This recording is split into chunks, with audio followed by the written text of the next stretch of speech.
During the relining of the poster, there were a number of clues that were given as to the provenance of the object. This was very interesting, and there were some things that maybe we could have guessed were going to be revealed, but others that we didn't. One particularly interesting aspect was being able to take off the original lining revealed the back of the poster, and on the back of the poster were these black flecks that looked like flecks of wood, that I really think are flecks of wood.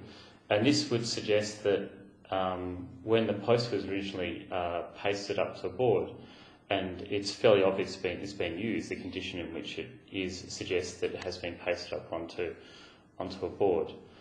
The other clue to that is the glue that's on the front of the poster is still there, the original glue. You can see this on the front.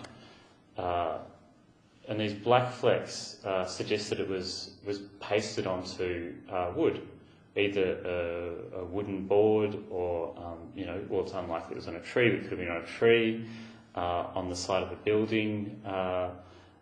So this showed that it had been pasted up at some point, because the thought was that the poster came from a police file. The film itself was banned when it first came out, so the suggestion was that this was taken down, well, not as evidence so much as part of the police file on the banning of the film or something to do with that. The other clue that suggested where it was from, where the file was kept, was on the back. There was a number 16 written in red pencil.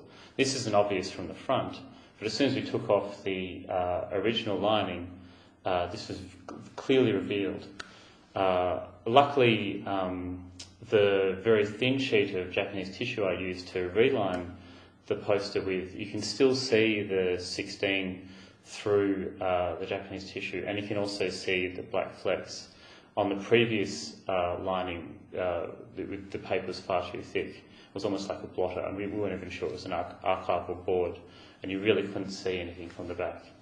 An additional bonus of soaking the poster to remove the lining was that by soaking the poster in deionized water, we managed to remove some of the acidic byproducts that had been built up in the poster as it decayed. This left the poster much clearer and brighter than it was before. Once the poster was relined, it was decided that I would infill and in-paint the areas where there was the most amount of damage. When you looked at the original poster with the lining that was there before, the damage was such that you looked at the poster and all you could see was damage. In conservation, it's fairly easy to replicate areas, and most old paintings have had this done to them many times, where there'll be a section of loss of damage where you replicate what's there so that when you look at the work, you're not just seeing damage. And a similar thing was decided to be done with the poster. There were large areas in the poster where it had been torn and there were parts missing.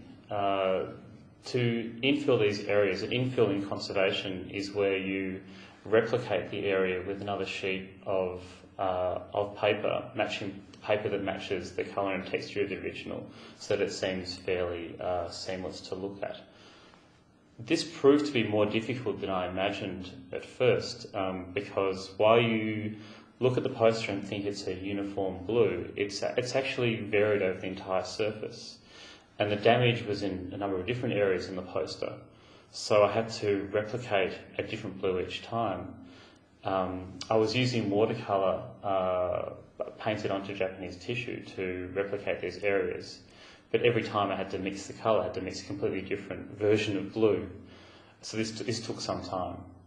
Because it's a printing process used to create the poster, this created a problem, or an interesting problem, in terms of replicating the area where the blue and the red meet, where the red printing ink is printed over the blue.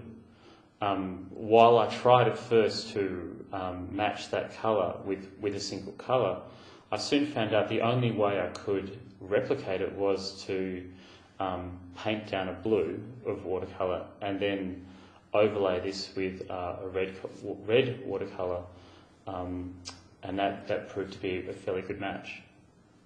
I inpainted directly onto the lining behind with watercolour using a very fine brush.